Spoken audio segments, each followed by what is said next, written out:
Pero yung spot as market is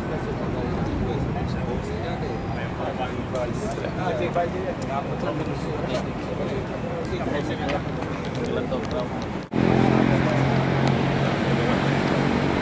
nahulog ka dyan, ha? Pangsalo naman, sir. Oo, pero wala namang lalapit dyan. Huwag ka masyado.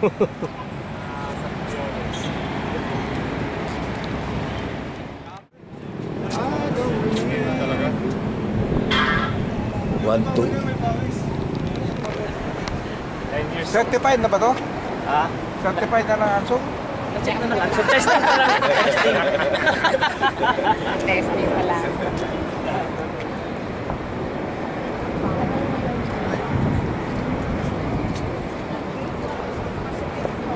Kasi bless.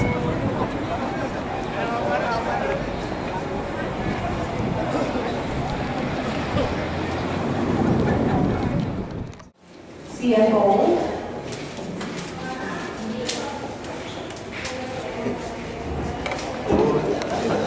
Tandaan yung gunting na ginagawa. Yan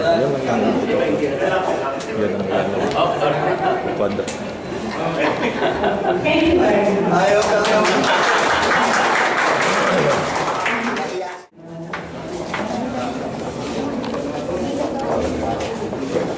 Buksan na lang. Buksan niya.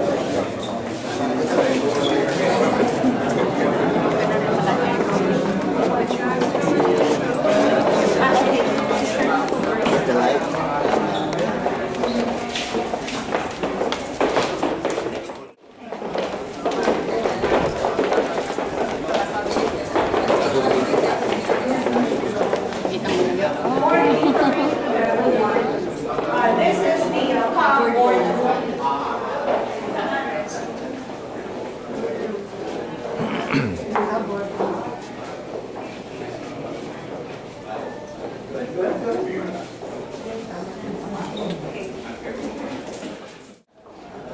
And here we are. Welcome to the office of our beloved Director General.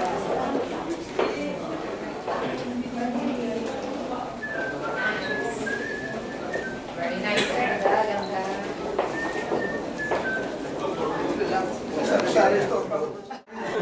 Ayaw ko may By force major ako. By force major ako na pupunta dito.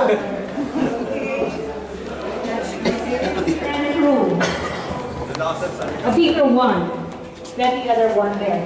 Office of General.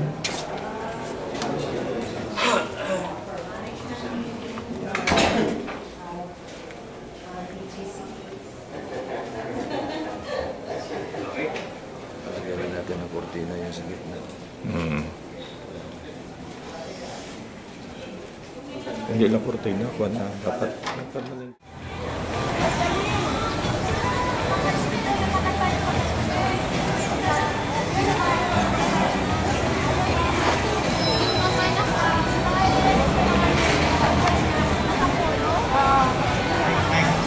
Mike, we are calling all employees. We are about to start our program this morning, so please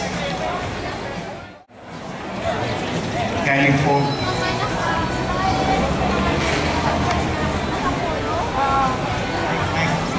Mike, we are calling all employees.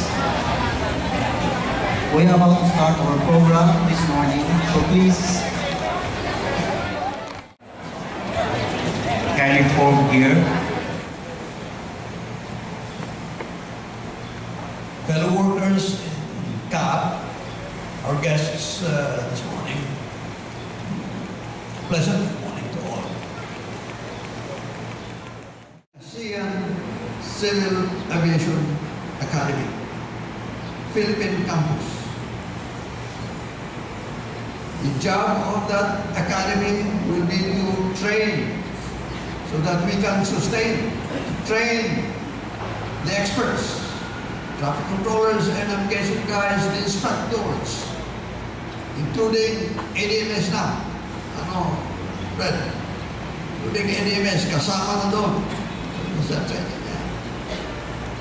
so that we can train a constant stream, anong sinasabi natin? Constant stream of fresh, young, competent professionals. The new generation of aviation professionals that will man the civil aviation ramparts, not just of the Philippines, but hopefully we can also assist our ASEAN neighbors in developing their own core of aviation professionals. Kahit na pakunti-kunti lang. Dahil siyempre, yung civil aviation, yung CATC natin ay para sa atin muna. No? Marami tayong requirements pa. And kung ipasok ko pa dyan sa picture na yan, the fact that there will be 5,000 more 5,000 airplanes, new airplanes are on order in the next 5 years. Dito lang sa ASEAN. 5,000 airplanes. For heaven's sake, we're going to get the airworthiness inspectors. We have got to be constantly training all of these guys. Airworthiness inspectors, our flight operations inspectors, ANSU inspectors, etc., etc. And we've got to get our infrastructure going, really. The challenges are plenty, but I believe we are up to that. We are now up to that.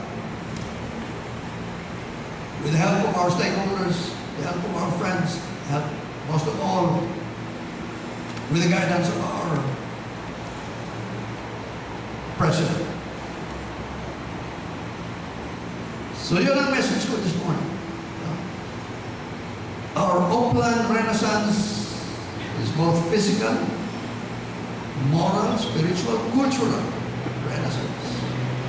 Not just to get Philippine civil aviation really up there as far as global standards are concerned, but also for us to be able to share our blessings with some of our neighbors. Dahil tayo ang naka-fit doon. Nakikita ko na tumatalbog sila. Pag ang nagsasalita sa kanila ay taga-Europe, taga-Amerika, o taga-China. Sinabi sa akin ito nung si Richard, yung operations officer, Myanmar National Airways. Sir, tayo ang gusto lang nila, yung Pilipino. Nakikinig sila sa Pilipino. Dahil brother natin sila. I think that is our natural role insofar as the ASEAN single aviation market is concerned. To be the mediator, but a mediator for good, for the upliftment of the safety standards, security standards, not just of the Philippines, as I said, but of the ASEAN as well. Having all of that in mind, let me say congratulations once again to the awardees, and let's move on. The job is still very challenging ahead of us towards CAF 2020. The future is in the skies. Salamat po. And let's move on. The job is still very challenging ahead of us towards CAF 2020. The future is in the skies. Salamat po.